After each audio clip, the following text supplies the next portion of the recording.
Hey everybody, I'm Raidhyn, and today in this video we're going to go over the HUD and what settings to use and where to access those settings so that you can adjust the way that your UI looks exactly the way you want it.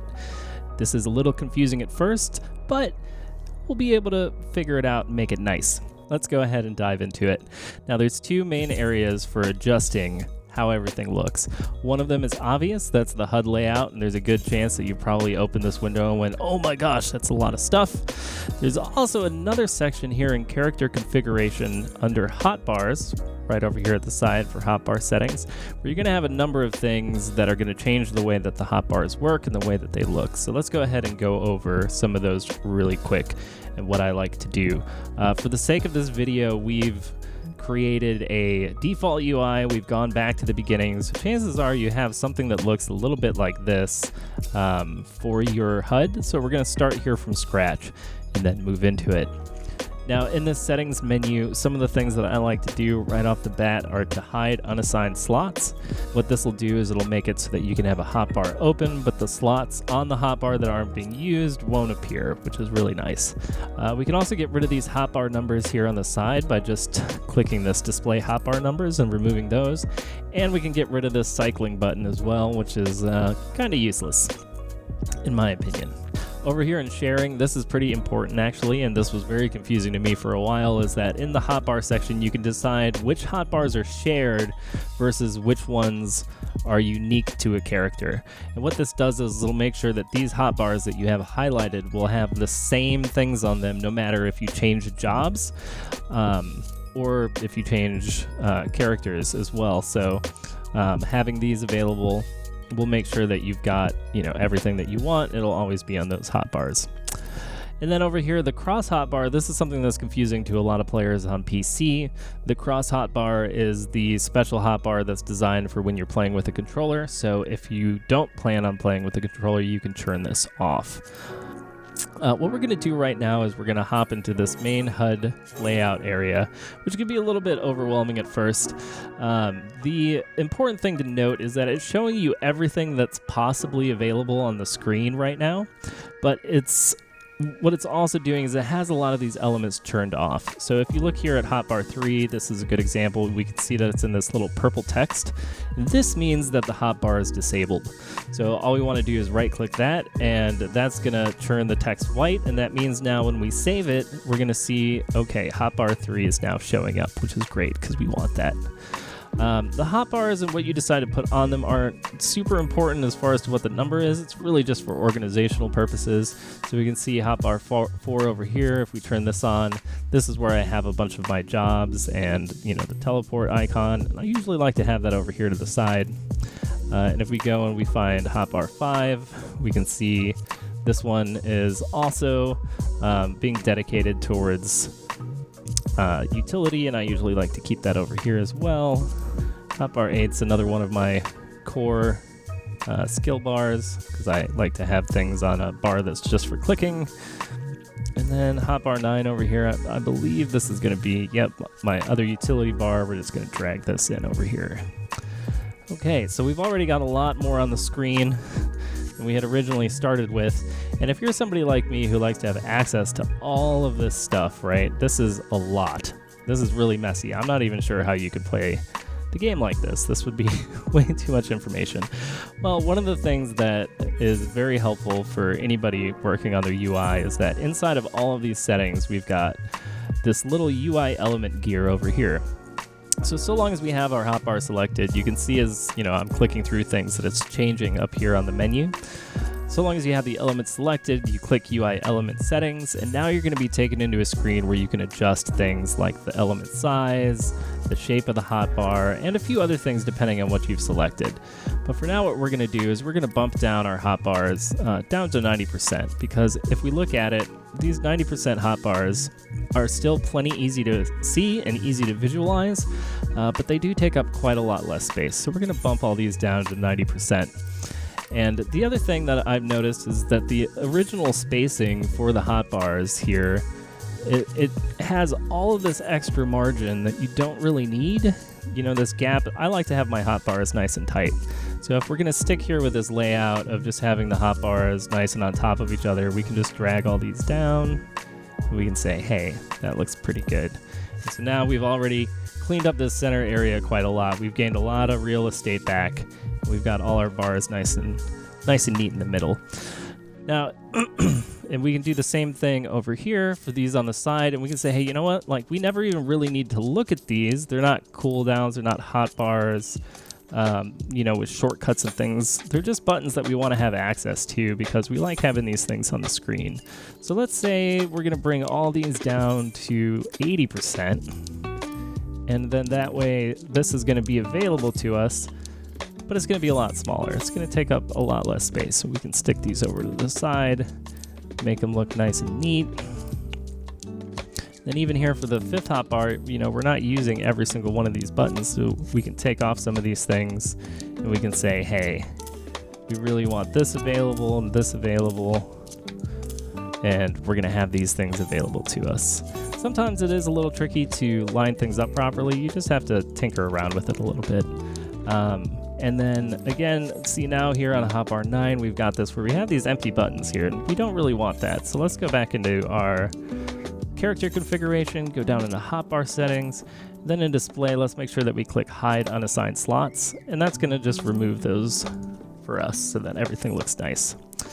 Now, we can see too from the default that there's all this extra margin left over on the screen where things are just kind of floating a bit higher than we would like. We want to have this stuff flush to the sides because, again, this is all about having information on the screen, but making sure that we have things tucked in and available so that we can see as much of the world as possible, right? So one of the things that a lot of people don't know is to move the chat window around, what you do is you actually click on general, you're going to turn in this little hand icon, and now you can move this around. So we're just going to tuck that in the corner. We're going to bring it up to the height over here of the of our toolbars, and that's going to make chat nice and easy to read, but we're not going to have to worry about having that just be floating out in the middle. And then we can do the same thing too with some of these other elements. So we've got up here the scenario guide. We do want to keep that. Let's keep that up there on the top. The server info, that can get tucked up to the side. The mini map can get tucked in a little bit. We've got this big duty list here with all these quests, and I'll tell you what, this ends up getting super populated sometimes. And so this is another element that I like to drop down to like 80% because we want to see the duty list. We want to see what our quests are, but we don't need it to be huge. We don't need a huge reminder all up in here. And then another thing too is we've got this job gauge just kicking around. So let's talk about the job gauge for a second. So the job gauges will show up, and they're always up here in the corner because honestly, Square just wants you to move them yourself to somewhere that you like. So I tend to put these, down here somewhere that's visible, maybe just to the side of my character, because you're going to be referencing this a lot. You're going to be looking at your job bar quite a lot as you play, but this is already starting to feel pretty crowded. So let's see if we can't move a few things down.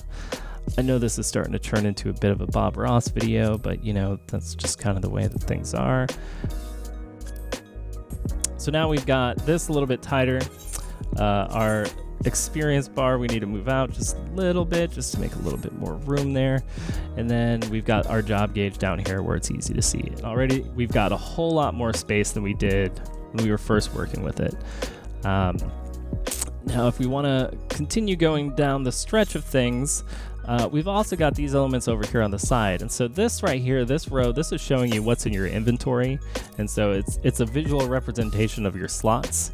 And this one right here is just your character sheet. And of course, all this stuff can be accessed with shortcuts and hotkeys and whatnot. So I like to turn that off entirely.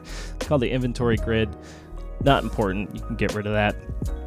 And then what I usually like to do is move the guild down into the corner, or I'll put the main menu down into the corner and I'll move the guild just next to it because it actually looks pretty nice if you treat that little guild symbol like it's part of the main menu, because you can actually click on that and pull up your guild, which is nice.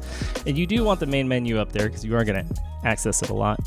For the experience bar, it's kind of getting crowded down here. Let's just go ahead and move that up to the top, and we're going to say, yeah, that'll be fine.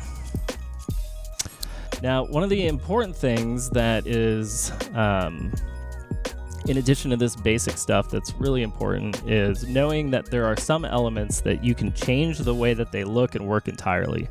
One of them is the job bar, which we'll go back into in a second, but one important thing is particularly is the enemy target bar.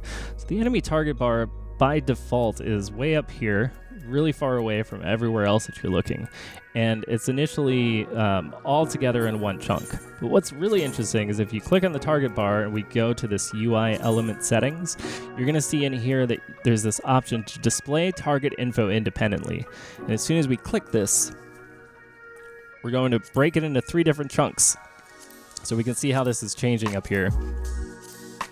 So once it's into different chunks, we can actually move this around all by itself, and we can say, hey, you know what? I actually want my target bar to be somewhere down here, real close to where my eyes are going to be. I want the cast bar for the boss to be someplace down here as well, because I want to make sure that when the boss is casting something, I know what he's casting, and I know what ability is coming next. And the target info status, we can just stack onto here, so the status just kind of displays right below the info. And so what that ends up doing, and kind of the reason behind that, and why I like to do that with my UI, is because it keeps all the information that you want to be viewing right down here in the center, where you're going to be spending most of your time looking anyway. You know, you've got your job bar, you got to keep track of resources, you've got your target bar now, where you're looking at enemy health and things like that, you've got your own health. And there's a few different things that you can break apart like this. Another example of something that can change entirely is the job bar itself. So if we say, hey, you know, I'm really into minimal UI and I don't like how big this is and how this looks, every job bar in the game has a way to switch the job gauge to simple mode. When you do this, it basically pulls out all of the art, and it says, hey, instead, we're just going to give you just the minimal information you need to have. Is my tank stance on? Yes, it is. Or no, it isn't. And do I have cartridges? And, you know, this specifically is for Gunbreaker, of course, but, you know, do I have cartridges and how many? And there's variants of this for every job in the game, and it can become important if you're playing a class like Dark Knight, for example, that has several resources that are all on different job gauges. There's definitely more details, more things that I could get into. One thing to note, and this is pretty important, is that you do have 3 options here for your HUD. So you can change between these. This is particularly useful for when you're first designing your first HUD and you're trying to figure out where you want everything to go, but you don't want to mess up your original one. For me personally, this is where I landed for my final HUD, where I like to have everything a little bit lower so that I have more screen real estate up here. I've got some important cooldowns in the middle, and I kind of like the job gauge, so I've got this here. You know, I've got my enemy cast bar over here on the side. But, you know, you can see that in general, like, my concepts for all this is pretty much the same. So anyway, hopefully these tips and this quick walkthrough kind of helps out when it comes to you thinking about how to adjust your HUD. If you have more questions about it, feel free to drop them in the comments below. And do take a look around. If you go and you search, you know, Final Fantasy XIV HUD gallery or Final Fantasy XIV HUD Reddit and those kind of things, you're going to find a lot of different examples, and everybody has different ways that they like to set it up. And I found the game to be a lot more comfortable once I had gotten to a place where I'd, you know, made things a little smaller, moved things around a little bit, and eventually got comfy with, you know, where I like to have my buffs and my bars and everything else. So I hope this has been helpful to you. If you enjoyed this video, don't forget to leave a like. I'd love to hear from you, so leave comments. I'm happy to gab about Final Fantasy XIV down below, and I'll see you next time.